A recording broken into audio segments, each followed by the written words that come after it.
大家好，这里是 Jeffrey Tech。前2天，全新 Apple Watch Series 10和 AirPods 4已开启预购，首发用户将会在9月20日这天收到新品。而现在，全新 iPhone 16系列预购也开启，它同样是将在9月20日正式发售。如果你正在用 iPhone 15 Pro 或15 Pro Max，Jeffrey 觉得完全可以再战几年，因为新一代并未带来颠覆性的改变。如果你在用的是 iPhone 15或更早机型，那么 iPhone 16系列或许值得一看。在 iPhone 16发布会上，有些配置升级官方并没有提到，但对想要入手的小伙伴来说，了解一下还是挺有必要的。就比如 iPhone 16和16 Plus 的运行内存已经提升到了 8GB。除了内存升级，根据 3C 认证的信息， iPhone 16全系列支持5到15伏最大 3A 的充电参数。按这个标准算，理论上 iPhone 16系列有可能支持最高45瓦的充电功率。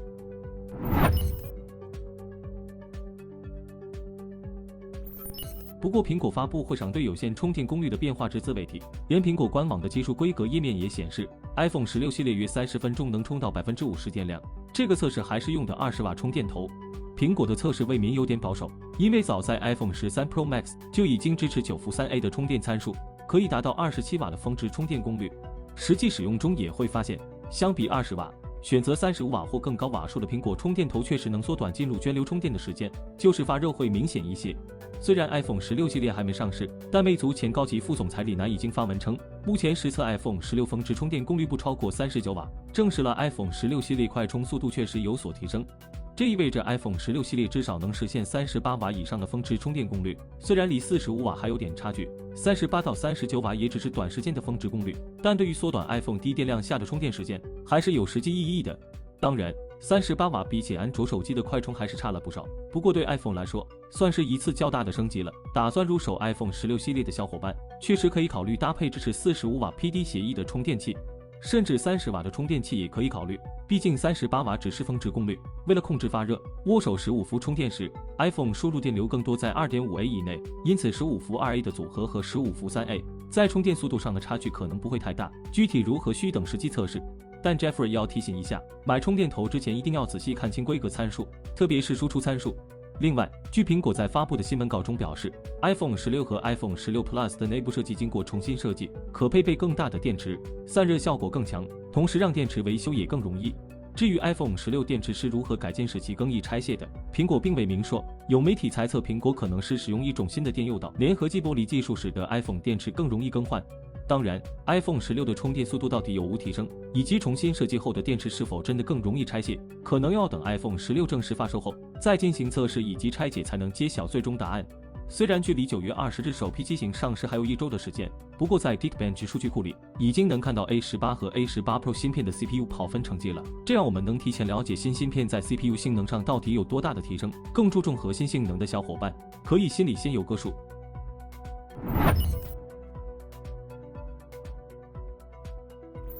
iPhone 16和16 Plus 用的是 A18 芯片，而16 Pro 和16 Pro Max 则是 A18 Pro， 它们都是用台积电第2代3纳米工艺制造的。在 Geekbench 库中已经出现了好几个 iPhone 16的跑分结果，对应着不同机型。按照苹果一贯的命名习惯， iPhone 17 2应该就是16 Pro Max， 也就是 A18 Pro 芯片。标识符 iPhone 17 3和 iPhone 17 4则对应着 iPhone 16和16 Plus A18 芯片的跑分。不过其中有部分数据出现了一些异常情况，这在 Geekbench 测试结果中也比较常见，因为手机在测试时受到后台活动或其他测试条件的影响，会呈现出一些数据结果偏差过大的情况，大家可以忽视。苹果在发布会上说， A18 Pro 芯片相比上代 A17 Pro CPU 性能提升了 15%， 如果这个数据靠谱的话，那 A18 Pro 芯片的正常跑分应该是单核3400左右，多核8400左右。目前看到的正常跑分结果也基本上在这个分数上下。从测试结果还能看出 iPhone 16标准版和 Pro 版都是 8GB 运存。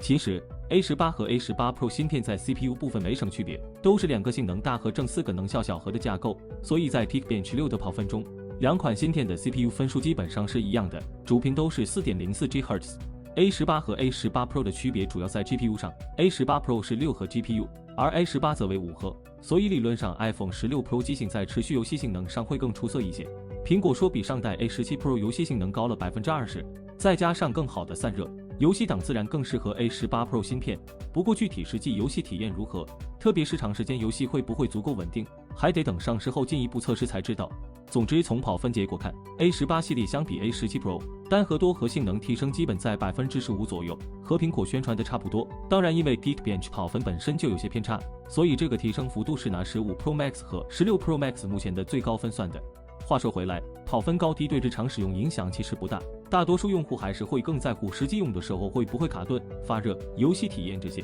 所以跑分结果全当参考。但如果我们横向对比最新的骁龙8 Gen 4工程机的成绩，也能发现，苹果这几年 A 系列芯片其实一直在被对手不断追赶。根据一家13机型曝光的工程机跑分结果，骁龙8 Gen 4的单核成绩在3236分，多核更是高达10049分，其采用了2个 4.3GHz 的大核，以及6个 3.5GHz 的小核。A18 Pro 的单核成绩依然有着小幅领先优势，但多核成绩可以说是被8 Gen 4碾压了，这也并不意外，毕竟去年的8 Gen 3的多核就已经超过了苹果的 A17 Pro， 而在 GPU 方面，苹果 A16 芯片就已经被同期的8 Gen 2实现了超越。